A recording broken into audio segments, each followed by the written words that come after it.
Yo teman-teman, seperti biasa bagaimana kabar kalian di minggu ini? Semoga semuanya baik-baik saja ya, sehat selalu beserta dengan keluarga, dan jangan lupa untuk selalu bersyukur. Tidak henti-hentinya menarik untuk membicarakan salah satu karakter yang masih misterius sampai saat ini, yakni ayah dari Luffy sekaligus buronan nomor 1 di dunia saat ini, yakni Monkey D. Dragon. Banyak hal yang menarik untuk dibicarakan tentangnya, karena banyak sekali pertanyaan yang muncul setelah kita tahu misteri terbesar baru saja terungkap di One Piece chapter 1097 kemarin tentang masa lalu dari ayah Luffy dia. Salah satu misteri besar yang terungkap adalah mengenai masa lalunya yang ternyata dia adalah mantan anggota dari pasukan marinir. Ini pun memunculkan banyak sekali spekulasi mengenai sosok dari Dragon. Apa yang menyebabkan dia keluar dari organisasi milik pemerintah dunia tersebut? Dan mungkinkah dia sudah mengetahui suatu rahasia besar yang dimiliki oleh pemerintahan dunia, lantas berencana untuk melakukan revolusi besar-besaran merubah sistem yang ada untuk saat ini? Sebelumnya berhubung anime Attack on Titan sedang on fire karena perilisan anime yang terakhir kali akan mencapai tamat. Tambahan Pak Merch menghadirkan desain terbaru dan kali ini ada wujud beberapa titan yang ganas dan juga liar yang tentunya sangat keren untuk kalian pakai. Tersedia dua varian kaos yakni ketebalan 24S dan juga 30S dengan segala jenis ukuran dimulai dari S sampai ukuran triple XL. Nah, jika kalian membeli dua buah bajunya, kalian tentu akan mendapatkan gratis lanyar ataupun gantungan kunci yang premium. Jadi segera di check out bentuk titan favorit kalian di e-commerce kesayangan kalian. Jika sudah, terima kasih banyak dan bersiaplah nakama, tarik jangkar, dan mari kita berlayar.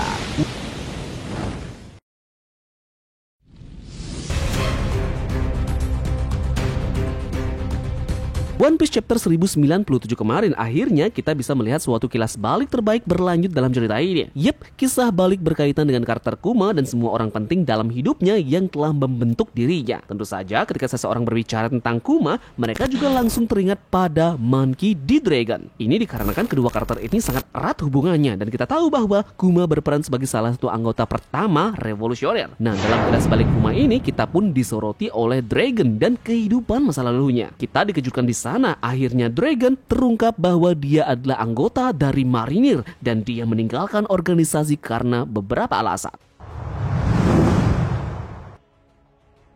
Kita akhirnya bisa melihat Dragon melakukan pergerakannya. Dragon jarang sekali muncul dalam cerita dan kemunculannya sebelum pembentukan revolusioner bahkan lebih jarang lagi. Namun saat Kuma terus membangun kehidupannya di kerajaan Sorbet, terungkap bahwa Dragon membuat gerakannya sendiri dan memulai sebuah organisasinya sendiri yang ingin dia gunakan untuk mengalahkan naga langit dan membentuk kembali dunia yang menjadi dunia yang paling ideal. Dragon menciptakan apa yang ada pada saat itu yang dikenal sebagai pejuang kemerdekaan. Nah, terungkap bahwa pejuang kemerdekaan yang diciptakan oleh Dragon ini berkolaborasi dengan Ivankov dan juga Kuma. Singkat cerita, mereka akhirnya menyelamatkan Kuma, Genie, dan tahanan lainnya. Sejak saat itulah pejuang kemerdekaan mengubah namanya dan tumbuh menjadi tentara revolusioner.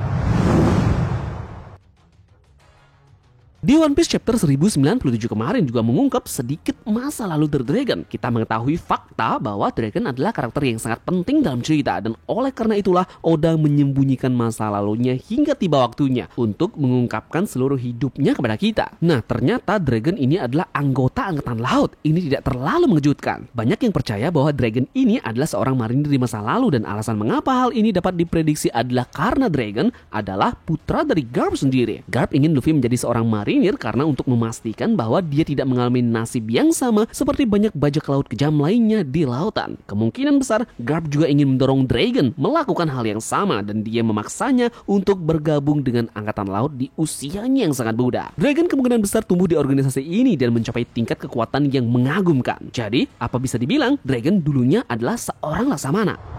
Dragon tampaknya telah menjadi anggota angkatan laut untuk jangka waktu yang cukup lama. Bahkan dapat diasumsikan bahwa Dragon adalah seorang laksamana marinir. Paling tidak dia seharusnya menjadi wakil laksamana sama seperti ayahnya. Semua ini tergantung pada berapa lama sebenarnya Dragon menghabiskan waktu di organisasi ini. Namun sayangnya kita belum mengetahui hal itu secara pasti. Dragon sangat dikenal oleh orang-orang seperti Sakazuki. Banyak rumor yang mengatakan mereka pernah menjadi rekan satu tim di angkatan laut. Faktanya adalah Sakazuki bahkan menyebut Luffy sebagai putra Dragon. Dragon, yang sekali lagi menunjukkan bahwa kedua karakter ini memiliki hubungan yang sangat pribadi dan Sakazuki mungkin sebenarnya menyimpan semacam dendam terhadap Dragon. Meskipun Sakazuki adalah seorang laksamana sebelum time skip, hampir 20 tahun yang lalu ia masih menjadi wakil laksamana di Angkatan Laut, seperti yang terlihat ketika insiden Ohara terjadi. Nah, pada titik inilah Dragon telah meninggalkan Marinir dan ini kemudian menunjukkan bahwa dia juga hanyalah seorang wakil laksamana di Marinir pada saat itu. Ini berarti Dragon meninggalkan organisasi jauh sebelum kekuatannya mencapai puncaknya dan dia terus mengembangkan dirinya sebagai anggota pejuang kemerdekaan. Masih belum ada yang tahu apa saja yang dilakukan pada saat dia menjadi anggota dari Marinir. Mungkin saja informasi-informasi rahasia sudah dia dapatkan pada saat dia masih bergabung dengan organisasi tersebut. Dan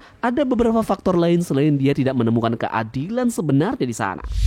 Seperti contoh, dia sampai tahu ada pasukan elit khusus yang ditugaskan untuk menjaga para kaum naga langit beserta dengan petinggi pemerintahan dunia yang lainnya. Dragon tahu kebenaran tentang adanya kesatria suci yang tidak banyak orang mengetahuinya. Dia mungkin juga tentu tahu informasi penting lainnya tentang Gorosei dan juga Im Sama yang juga diikuti tentang tempat-tempat rahasia yang dimiliki oleh pemerintahan dunia di sana, seperti ruangan bawah tanah bersuhu dingin yang dimiliki oleh mereka. Kita tahu bahwa pada saat Reverie, Dragon mengutus anggotanya untuk segera membawa Kuma balik lagi. Dia memerintahkan mereka untuk langsung merangsek masuk ke markas besar dari pemerintahan dunia tersebut. Tentu saja dia merencanakan baik-baik dan dia sudah mengetahui jelas skema peta yang ada di dalam kerajaan tersebut. Menariknya, bagaimana kita melihat bahwa tangan kanannya yakni Sabo berhasil mengetahui lokasi dari Empty Thrones yang dikatakan sebagai ruangan spesial bagi pemerintahan dunia. Jadi selain itu, Tamagon rasa ada lebih banyak lagi hal-hal yang diketahui oleh Dragon nantinya yang akan mengungkap lebih banyak sisi rahasia yang dimiliki oleh pemerintahan dunia.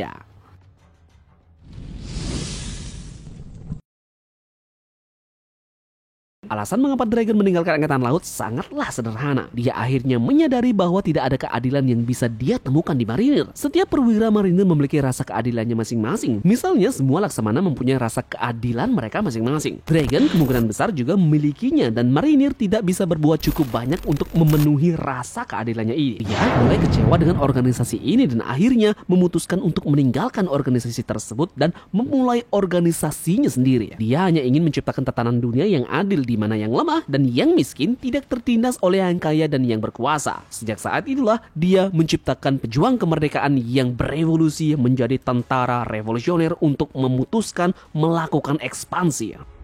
Nah, Tamagon memikirkan hal yang unik. Bagaimana jika Dragon, Akainu, dan orang lain juga melakukan perjanjian kesepakatan dan menjadi saudara? Ini seperti layaknya hubungan internal antara Ace, Luffy, dan juga Sabo yang saling bertukar cawan sake. Dan bagaimana jika tujuan mereka saat itu adalah keadilan bagi dunia? Mereka semua memutuskan untuk mencapai tujuan tersebut dengan menjadi seorang marinir dan masuk ke dalam keanggotaan organisasi tersebut. Dragon sendiri kemudian meninggalkan cita-cita marinir dan menciptakan kebalikannya, pejuang kemerdekaan, dan akhirnya menjadi tentara revolusioner. Putusnya ikatan persaudaraan dengan Akainu yang pada akhirnya menjadi alasan kenapa Akainu sangat membenci Dragon sampai sekarang. Jika perjanjian yang mereka lakukan persis mirip seperti Luffy, Ace, dan juga Sabo, bisa saja ada satu orang lagi di antara mereka berdua yang akan mengacu kepada Sabo. Mungkin orang ini diisukan mati seperti yang diyakini Sabo dan akhirnya menjadi kenyataan bagi Ace. Nah, kematian itu mungkin adalah titik balik bagi Akainu dan Dragon. Keduanya terpisah.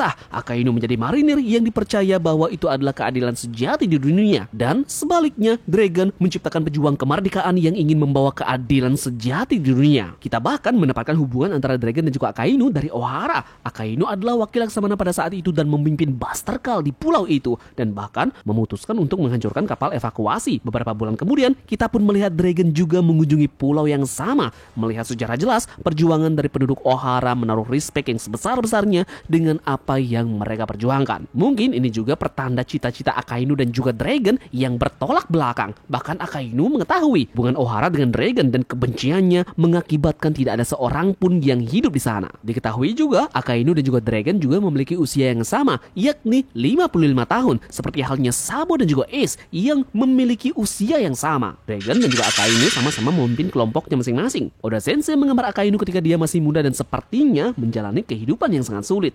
Mungkin dia seorang yatim piatu yang bahkan tidak memiliki nama. Nah, bagaimana jika Akainu percaya pada kesetiaan dan juga ikatan saudara yang begitu kuat, sehingga jika ada salah satu temannya yang mengkhianatinya, itu akan menciptakan rasa kebencian yang sangat tinggi di dalam dirinya. Orang tersebut adalah Monkey D. Dragon.